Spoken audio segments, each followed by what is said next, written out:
Hello students, तर आजचा जो आपला टॉपिक आहे तो आहे एव्हिडन्सेस ऑफ इव्होल्युशन 2. ओके, मला आशा आहे की तुम्ही पहिला जो पार्ट आहे एव्हिडन्सेस ऑफ इव्होल्युशन पार्ट 1 ज्याच्यामध्ये आपण अनाटॉमिकल, मॉर्फोलॉजिकल आणि वेस्टिजियल ऑर्गन्स बद्दल बोललो होतो, तर या पार्ट 2 मध्ये आपण पॅलिओन्टॉलॉजिकल कनेक्टिव्ह लिंक्स काय असतात, कनेक्टिंग लिंक्स काय असतात आणि एम्ब्रिओलॉजिकल एव्हिडन्सेस काय असतात ते आपण बघणार आहोत. ठीक आहे. सो सुरुवातीला तुम्हाला हे काही डायग्राम्स दिसत आहेत. ओके, ज्याच्यामध्ये काही हाडांचे सापळे वगैरे दिसत आहेत.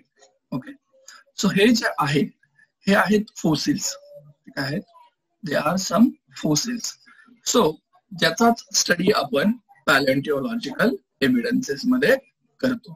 सो फोसिल्सचा स्टडी करणे, ओके, फोसिल्सचा स्टडी करणे म्हणजेच पॅलिओन्टॉलॉजी. Paleontology means to study of fossils. See, questions may arise in your mind that which organism existed million of years ago. Okay, आपल्या मनामध्ये क्वेश्चन येतो की कोणता ऑर्गॅनिझम जो आहे तो मिलियन्स इयर्स अगो होता. ओके, एक्झिस्ट होता. जसं की आपण म्हणतो की मिलियन इयर्स अगो डायनोसॉर होते, एक्झिस्ट होते. ओके, सो त्यांचं एज कसं काढलं जातं किंवा ते त्याच एज मध्ये होते, त्याच इरा मध्ये होते, हे आपण कसं काढतो. ओके, सो हे अगोदर माहित नव्हतं पण हे आता आपल्याला माहित आहे. ओके, किंवा आपण ते माहित करू शकतो की कोणता ऑर्गॅनिझम कधी एक्झिस्ट करत होता.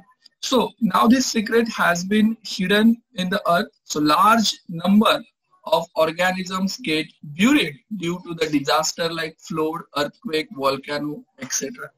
ओके, तर आपल्याला माहिती आहे की काही नॅचरल डिझास्टर्स असू शकतात ज्याच्यामध्ये फ्लोड असू शकतो, अर्थक्वेक असू शकतो, व्हॉल्कॅनो असू शकतो.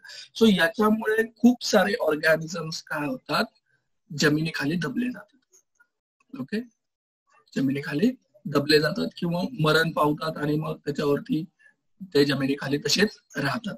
So the remnants and impression of such organisms remain preserved underground. मग ते जे ऑर्गॅनिझम जमिनीखाली दबलेले आहेत, ओके, त्या ऑर्गॅनिझमचे काही इम्प्रेशन्स आपल्याला बघायला भेटतात. ओके, किंवा त्यांचं काही रेमेनंट्स. आता रेमेनंट्स मध्ये काय येऊ शकतात, त्यांच्या बोन्स वगैरे. ओके, आयदर काहीतरी स्कलचं स्ट्रक्चर आपल्याला बघायला भेटेल. ओके, किंवा लेग असतील. ओके, सो बॉडीचा कुठलाही पार्ट्स आपल्याला तो भेटू शकतो, ज्याला आपण रेमिनंट्स म्हणू शकतो. किंवा कधी कधी त्यांचे फक्त आपल्याला इम्प्रेशन्स बघायला भेटतात. ओके, सो फॉर एक्झाम्पल 2 खडकाच्या मध्ये जर असेल तो, तर त्या खडकांवरती वगैरे त्याचं इम्प्रेशन पडतं. सो त्याच्यावरून पण आपण ते काढू शकतो. सो हे जे रेमिनंट्स वगैरे जमिनीखाली आपल्याला आढळतात किंवा इम्प्रेशन्स आपल्याला एखाद्या ऑर्गॅनिझमचे अंडरग्राउंडला आढळतात, these are called as fossils. त्यांना आपण काय म्हणतो, फोसिल्स, अवशेष ज्याला आपण म्हणतो. ओके, सो ते इम्प्रेशन्सच्या फॉर्म मध्ये पण असतील किंवा ते रेमेनंट्सच्या फॉर्म मध्ये पण असतील, जसं हाडाचा सापळा वगैरे इथे तुम्ही बघू शकता. ओके, ते हाडाचे सापळे वगैरे भेटलेत आणि इथे जे आहेत ते आपल्याला इम्प्रेशन्स भेटलेत त्या ऑर्गॅनिझमचे. ओके, सो हे इम्प्रेशन्स आहे. ओके, हे रिमेनंट्स नाही, दिस इज द इम्प्रेशन. ह्या खडकामध्ये हे इम्प्रेशन आहे, हे इम्प्रेशन आहे. ठीक आहे. So, the study of fossils is an important aspect of the study of evolution. आणि या फोसिल्सचा अभ्यास करणं, it is a very important, okay, aspect in the evolution. Okay, so evolution करण्यासाठी किंवा इव्होल्युशन आपण जाणून घेण्यासाठी फोसिल्स खूप महत्वाचे ठरतात आपल्याला. ठीक आहे. सो मग काय केलं जातं या पॅलिओन्टॉलॉजिकल एव्हिडन्सेस मध्ये ऍक्च्युअली, तर कार्बन डेटिंग नावाची एक टेक्निक आहे. Carbon dating.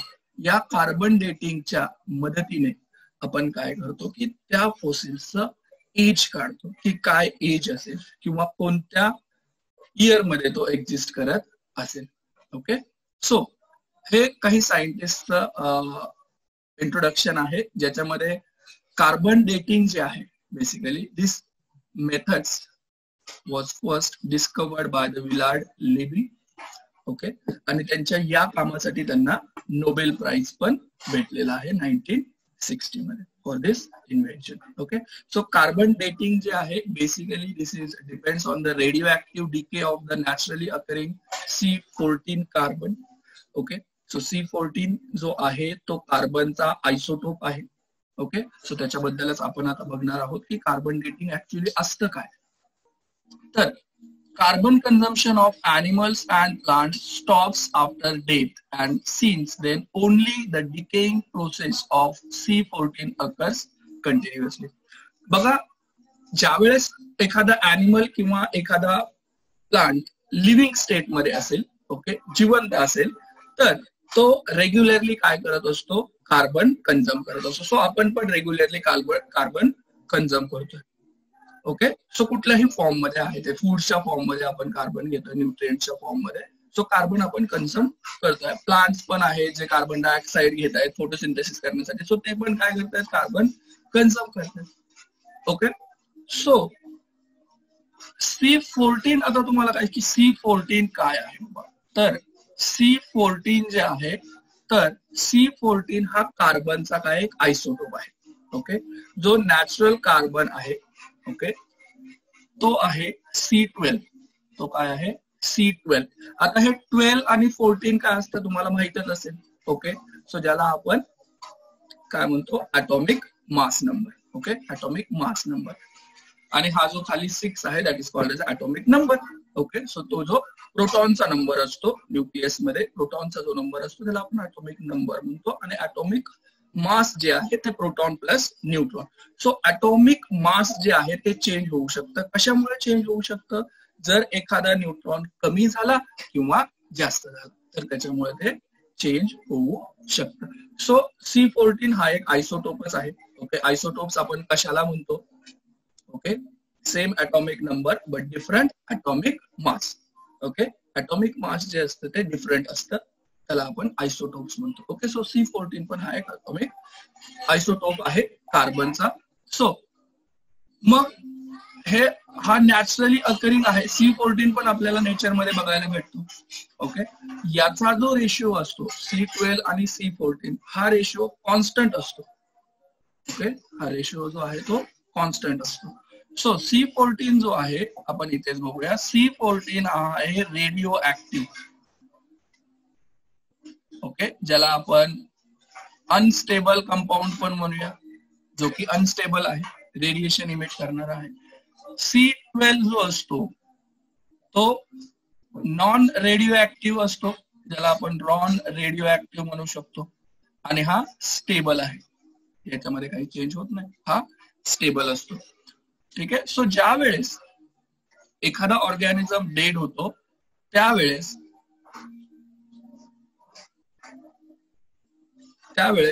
त्याची जी बॉडी आहे ती C14 किंवा कार्बन जे आहे ते कार्बनचं कंझम्पशन करणं बंद करते. आणि मेल्यानंतर तो ऑर्गॅनिझम ज्यावेळेस डाय होतो त्यावेळेस त्याच्यामध्ये एकच प्रोसेस होते, ती म्हणजे decaying process of C14. Okay, so in case of the dead bodies of plants and animals, instead of remaining constant, तो जो रेशिओ आहे तो कॉन्स्टंट राहण्यापेक्षा, that is the ratio between C12 and C14, changes continuously as C12 is non-radioactive. आत्ताच आपण बघितलं. The time passed since the death of plant or animal can be calculated by measuring the radioactivity of C14 and ratio of C14 and C12 present in the animals body or animals or the plants body. म्हणजे C14 तर C12 तर stable राहतो, पण C14 ची जी amount आहे त्या ऑर्गॅनिझमची ती काय होते, डिक्रीज होत जाते. ती काय होते, डिक्रीज होत जाते. आणि ज्यावेळेस आपल्याला त्याचं एज वगैरे काढायचं असेल त्यावेळेस आपण हेच कॅल्क्युलेट करतो की C14 किती आहे, रेडिओ ऍक्टिव्हिटी C14 ची, आणि ratio of the C14 and C12 किती आहे. सो डेफिनेटली जिवंत असतानाचा रेशिओ आणि तो ऑर्गॅनिझम मेल्यानंतरचा रेशिओ हा कमीच असणार आहे. ओके, सो कारण की C14 काय झालंय, डिक्रीज होत गेले. C14 ची लेवल काय होते, डिक्रीज होत जाते. सो त्याच्यामुळे ती लेवल, तो जो रेशिओ आहे तो चेंज होत जातो. आणि याच मेथडला आपण काय म्हणतो, कार्बन डेटिंग. याच मेथडला आपण काय म्हणतो, carbon dating.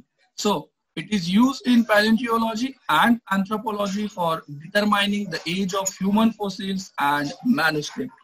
Anthropology means what? The study of the human fossils. Human fossils चा स्टडी करणं. ठीक आहे.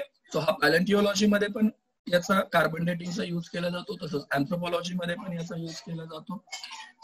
Then once the age of fossils has been determined by such techniques, it becomes easy to deduce the information about other erstwhile organism. Okay. So ज्यावेळेस आपल्याला एखाद्या ऑर्गॅनिझमचं age वगैरे करतात, त्याच वेळेस त्याचीच आपण इन्फॉर्मेशन जे आहे ते आपल्याला इन्फॉर्मेशन जास्त प्रमाणामध्ये मिळू शकते. ओके. आपण डिड्यूस करू शकतो the information about other erstwhile organism, जे दुसरे ऑर्गॅनिझम आहेत त्याच्याबरोबर. ठीक आहे. So it seems that vertebrates have been slowly originated from the invertebrates. So आपल्याला हे माहित आहे की पहिल्यांदा इनवर्टिब्रेट्स असतील आणि त्याच्यानंतर वर्टिब्रेट्स असतील. ओके. सो इनवर्टिब्रेट्स म्हणजे काय? ज्यांच्यामध्ये वर्टिब्रल कॉलम नाही. जे वर्टिब्रेट्स आपण ज्याला म्हणतो, ज्यांच्यामध्ये वर्टिब्रल कॉलम प्रेझेंट आहे, याला आपण कॉर्डेट्स आणि नॉन कॉर्डेट्स पण म्हणतो. ओके. सो हा जो डायग्राम आहे, the structure of ground level of fossils, बघा एकदम खालच्या लेयर मध्ये, ओके, एकदम खालच्या लेयर मध्ये आपल्याला इनवर्टिब्रेट्स बघायला भेटतात, जसं की स्नेक्स आणि कायनोडर्मॅटा. ओके. त्याच्या वरच्या लेयर मध्ये आपल्याला पायसेस बघायला भेटतात. ओके. सो पायसेस मध्ये काय येतं, तर फिश. पायसेस मध्ये काय येतात, सगळे फिश. मग रेप्टाइल्स आणि अँफिबियन्स. सो याच्यानंतर कायनोडर्मॅटाच्या नंतर काय असतील, पायसेस, वर्टिब्रेट्स आले ते आता. सो त्याच्यानंतर काय असतील बाबा, अँफिबियन्स आले. सो अँफिबियन्स आणि रेप्टाइल्स आपल्याला वरच्या लेयर मध्ये दिसतील, त्यांचे अवशेष. त्याच्यावरती मग हे रेप्टाइल्स, डायनासोर्स वगैरे. ठीक आहे. त्याच्यावरती मग हे आपले आत्ताचे जे अॅनिमल्स आहेत, जसे की एव्स आणि बर्ड्स. ओके. एव्स म्हणजे बर्ड्स आणि मॅमल्स मध्ये आपण वगैरे पण येतो. सो आपले एकदम वरच्या लेवलला, म्हणजे आपण याच्यावरून काय ठरवू शकतो की पहिल्यांदा इनवर्टिब्रेट्स आले असतील आणि इनवर्टिब्रेट्स मधूनच वर्टिब्रेट्स काय झाले असतील, इव्हॉल्व्ह झाले असतील. इनवर्टिब्रेट्स मधूनच काय झाले असतील, वर्टिब्रेट्स इव्हॉल्व्ह झाले असतील. ओके. सो या अशा फोसिल्स वरून आपण हे डिसाइड करू शकतो किंवा सायंटिस्ट डिसाइड करतात. ठीक आहे. सो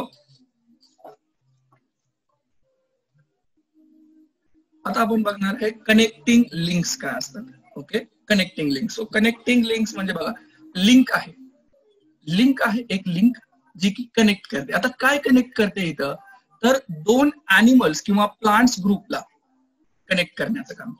म्हणजे इथं काय असतं, एखादा ऑर्गॅनिझम जो आहे, प्लांट असो किंवा अॅनिमल्स असो, तो त्याच्या अगोदरच्या पण आणि त्याच्या नंतरच्या पण अॅनिमल्सचे कॅरेक्टर शो करतो. म्हणजे एकाच अॅनिमल्स मध्ये आपल्याला दोन ग्रुपचे कॅरेक्टर्स बघायला भेटतात. अशा ऑर्गॅनिझमला आपण काय म्हणतो, कनेक्टिंग लिंक. सिंपल आहे. ओके. सो इथं 3 डायग्राम तुम्हाला दाखवलेले आहेत. डकबिल प्लॅटिपस आहे, लंगफिश आहे आणि पेरिपॅटस आहे. ओके. सो आता जर प्लॅटिपस जर आपण बघितलं, ओके, सो प्लॅटिपस जो आहे तो एग लेइंग मॅमल आहे. काय आहे हा, एग लेइंग मॅमल, ज्याला आपण एग लेइंग मॅमल म्हणतो. Simply egg laying mammal. बघा आता मॅमल्स जे असतात, मॅमल्सचे कॅरेक्टरिस्टिक फीचर्स आहेत, दे आर द विविपेरस, म्हणजे डायरेक्ट पिलांना जन्म देणार. बट हा जो ऑर्गॅनिझम आहे तो काय करतोय, एग प्रोड्यूस करतोय. ओके. एग ले करतोय. एग ले करायचं काम कोणाचं आहे, आपला त्याच्या अगोदरचा ऑर्गॅनिझम. लक्षात घ्या, मॅमल्सच्या अगोदरचा ग्रुप कुठला आहे, एव्स म्हणजे बर्ड्स. सो बर्ड्स जे आहेत ते एग लेइंग करतात. ओके. सो म्हणजे याच्यामध्ये बर्ड्सचे पण कॅरेक्टर्स दिसत आहेत आणि याच्यामध्ये मॅमल्सचे पण कॅरेक्टर्स दिसत आहेत, कारण की याला मेमरी ग्लँड्स प्रेझेंट, याच्यामध्ये मेमरी ग्लँड्स प्रेझेंट असणार आहे. लक्षात येते. सो म्हणून हा जो ऑर्गॅनिझम आहे तो बर्ड्सचे आणि मॅमल्सचे दोन्हीचे कॅरेक्टर्स काय करतो, डिस्प्ले करतो. Okay. So duck bill. Okay. So हे चोची सारखं पण त्याचं काय दिसतंय, हे माउथ दिसते. सो म्हणून this is the connecting link between the aves and mammal. Lung fish जे आहे, ओके, आता हे लंग फिश, हा फिश आहे. ओके. फिशच आहे, पण याच्यामध्ये लंग्स पण प्रेझेंट आहेत. बघा, म्हणजे हा लंग्सने पण काय करतो, रेस्पिरेशन करू शकतो. लंग्सने पण रेस्पिरेशन करू शकतो. पण आता आपल्याला माहित आहे की फिश जे आहेत ते कशाने रेस्पिरेशन करतात, गिल्सने रेस्पिरेशन करतात नेहमी. सो आणि ते कसे असतात, ऍक्वॅटिक. जर हे ऍक्वॅटिक तर आहेतच, पण हे मड मध्ये पण सर्व्हाइव्ह करू शकतात आणि हे लंग्सने पण. म्हणून फिश नंतर लंग्सने रेस्पिरेशन कोण करतात, अँफिबियन्स. Means this is the connecting link between amphibians and pisces, fish आणि amphibians मध्ये. पेरिपेटस जो आहे तो peripatus is the connecting link between the arthropods and annelida, worm like body, annelids earthworm. So arthropod आणि हे याच्यामध्ये हे पेरिपेटस कनेक्टिंग लिंक आहे. बघा आता इथं सगळं लिहून दिलेलं आहे मी जे एक्सप्लेन केले तुम्हाला इथे. So some plants and animal shows some morphological characters by which they can relate two different groups, hence they are called as connecting links. म्हणजे काही एनिमल्स किंवा प्लांट जे असतात ते सम मॉर्फोलॉजिकल कॅरेक्टर शो करतात. ओके, जे कॅरेक्टर्स दोन different ग्रुपला काय करू शकतात, रिलेट करू शकतात. सो तशाच ऑर्गॅनिझमला आपण काय म्हणणार, कनेक्टिंग लिंक्स म्हणणार. फॉर एक्झाम्पल पेरिपेटस आहे. Characters like segmented body, thin cuticle and parapodia-like organs are present. Similarly, these animals shows tracheal respiration and open circulatory system similar to the arthropods. Okay, so peripatus आहे किंवा तुमचा lungfish आहे किंवा तुमचा duckbill प्लॅटिपस आहे. So आता पेरिपॅटस मध्ये काय दिसतंय बघा की characters like segmented body, body जी आहे ती सेगमेंटेड आहे. Okay, then thin cuticle, cuticle कसा आहे, थिन आहे. Parapodia like organs, parapodia, these are the parapodia like organs. Okay, म्हणजे त्यांना पॅरापोडिया म्हणजे लोकोमोटरी ऑर्गन आपण म्हणू शकतो, आणि पॅरापोडिया हे ऍनेलिड्स मध्ये आपल्याला बघायला भेटतं. सो बघा, पॅरापोडिया आर प्रेझेंट. सिमिलरली याच ऑर्गॅनिझम मध्ये आता हे जे कॅरेक्टर्स आहेत बघा, segmented body, okay, segmented body, okay, then thin cuticle आणि पॅरापोडिया लाईक ऑर्गन, आपण पॅरापोडिया म्हणूया इथं, पॅरापोडिया लाईक ऑर्गन्स हे प्रेझेंट आहे. आता हे तीन कॅरेक्टर जे आहेत बघा, हे आहेत ऍनेलिडाचे कॅरेक्टर. कशाचे कॅरेक्टर आहेत हे, ऍनेलिडाचे कॅरेक्टर, जे की आपल्याला या ऑर्गॅनिझम मध्ये बघायला भेटतात. आणि दीज ऍनिमल्स, याच ऍनिमल्स मध्ये काय दिसतंय, shows tracheal respiration, tracheal respiration. So या ऑर्गॅनिझम मध्ये काय आहे, ट्रॅकियल सिस्टीम आहे, जशी इन्सेक्ट मध्ये असते. आपण इन्सेक्टचे कॅरेक्टर्स बघणार आहेत. सो ट्रॅकियल रेस्पिरेशन आपल्याला बघायला भेटतं. आणि ओपन सर्क्युलेटरी सिस्टीम. ओके, हे कॅरेक्टर्स कुणाचे आहेत, आर्थ्रोपोड्सचे आहेत. हे कॅरेक्टर्स कुणाचे आहेत, आर्थ्रोपोड्सचे आहेत. ट्रॅकियल सिस्टीम आणि open circulatory system. Okay, so म्हणजे एकाच ऑर्गॅनिझम मध्ये ऍनेलिडाचे पण कॅरेक्टर्स असतात आणि आर्थ्रोपोडाचे पण कॅरेक्टर्स असतात. म्हणून आपण याला काय म्हटलं, it is a connecting link between arthropod and annelida. So this indicates the peripatus is connecting link between annelida and arthropoda. So similarly, duck-bill platypus lays egg-like reptiles, but shows the relationship with the mammals due to the presence of mammary gland and the hairs. त्याच्या बॉडीमध्ये hairs असतात. Okay, so basically not birds, आपण म्हटलं होतं की reptiles जे egg laying असू शकतात. सो रेप्टाइल्स आणि ह्युमन किंवा सॉरी मॅमल्स मध्ये काय आहे, कनेक्टिंग लिंक आहे आपले प्लॅटिपस. Then lungfish performs the respiration with the lungs irrespective of being fish. Fish जे आहे ते gills ने respiration करतात. So this example indicates that mammals are evolved from the reptiles and amphibians from the fishes. Mammals जे आहेत ते reptiles पासून evolve झालेले आहेत आणि amphibians जे आहेत ते fish पासून evolve झालेले आहेत. So हे connecting link बद्दल होतं. Then नेक्स्ट जो आहे तो आहे एम्ब्रिओलॉजिकल एव्हिडन्सेस. एम्ब्रिओलॉजिकल एव्हिडन्सेस. ओके, एम्ब्रिओलॉजी मीन्स काय असतं, तर एम्ब्रिओलॉजीचा अर्थ असतो स्टडी ऑफ एम्ब्रिओ, एम्ब्रिओचा स्टडी करणं. ओके, आपण लास्ट इयर रिप्रोडक्शन बघितलं होतं बघा, दोन गॅमेट्स एकमेकांना फ्यूज होतात आणि त्याच्यापासून एक झायगोट तयार होतं. ओके. आणि या झायगोट मध्ये काही चेंजेस व्हायला लागतात आणि ते काय करतात, एक एम्ब्रिओ फॉर्म करतात. त्या एम्ब्रिओचा स्टडी करणं म्हणजेच एम्ब्रिओलॉजी. सो ह्या एम्ब्रिओलॉजीचा पण खूप मोठा इम्पॉर्टंट आहे इव्होल्युशन मध्ये. आपण त्याला एव्हिडन्सेसच्या फॉर्म मध्ये घेतो. सो तुम्हाला हे बघा काही इथे एम्ब्रिओचे स्टेजेस आहेत. So this first stage, second stage, third stage. Sir first stage जर आपण ऑब्झर्व केली या सगळ्या ऑर्गॅनिझम मध्ये, तर हे सगळे ऑर्गॅनिझम आपल्याला सारखेच दिसतात, बरोबर. हे असं वाटतं की हे एकाच अॅनिमल्सचे काय असतील, एम्ब्रिओ असतील. बघितलं आपण तर लगेच आपल्याला तसं वाटतं. दुसऱ्या स्टेज मध्ये जर आपण बघितलं तर थोडंसं आपल्याला काही डिफरन्स स्ट्रक्चर्स बघायला भेटतात. आणि थर्ड मध्ये तर आपण इझिली डिस्टिंग्विश करू शकतो की हे वेगवेगळ्या ऑर्गॅनिझमचे आहेत म्हणून. बट जर आपण इनिशियल स्टेजला बघितलं, फर्स्ट स्टेज मध्ये बघितलं, तर सगळे एम्ब्रिओ काय आहेत आपल्याला सारखे दिसतात. बट आता जर तुम्ही हे एम्ब्रिओ बघितलं तर हे वेगवेगळे ह्याचे आहेत बघा. फिशचा आहे, सॅलमेंडर आहे, टॉर्टॉइज आहे, चिकन, पिग, काव, रॅबिट, मॅन, वेगवेगळे. पण पहिल्या इनिशियल स्टेजला सगळ्याच्या सगळ्या कशा दिसतात आपल्याला, सिमिलर दिसतात. ओके. सो हेच इंडिकेट करतं. Okay. So similarities in initial stages indicate that the common origin of all these animals. म्हणजे की ह्या सगळ्या अॅनिमल्सचं एक ओरिजिन जो आहे तो काय असणार आहे, कॉमन असणार आहे. म्हणजे एक अँसेस्टर जो असणार आहे तो कॉमन असणार आहे. बघा, comparative study of embryonic development stages of various vertebrates given in the picture shows that all embryos, या पिक्चर मध्ये आपल्याला काय दिलेलं आहे, comparative developmental stages.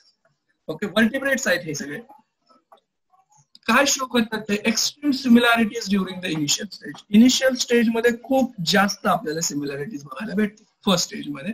And those similarities decrease gradually. मग नंतर हळूहळू यांची सिमिलॅरिटी काय होते, डिक्रीज होत जाते. ओके. सो याच्यामध्ये वेगळेपण, याच्यामध्ये नंतर वेगळेपण दिसायला लागतं आपल्याला जसं जसं एम्ब्रियोनिक डेव्हलपमेंट व्हायला लागते. So similarities in initial stages, initial stages मध्ये जे सिमिलॅरिटीज आहेत ते काय इंडिकेट करतं, the common origin of all these animals. Okay.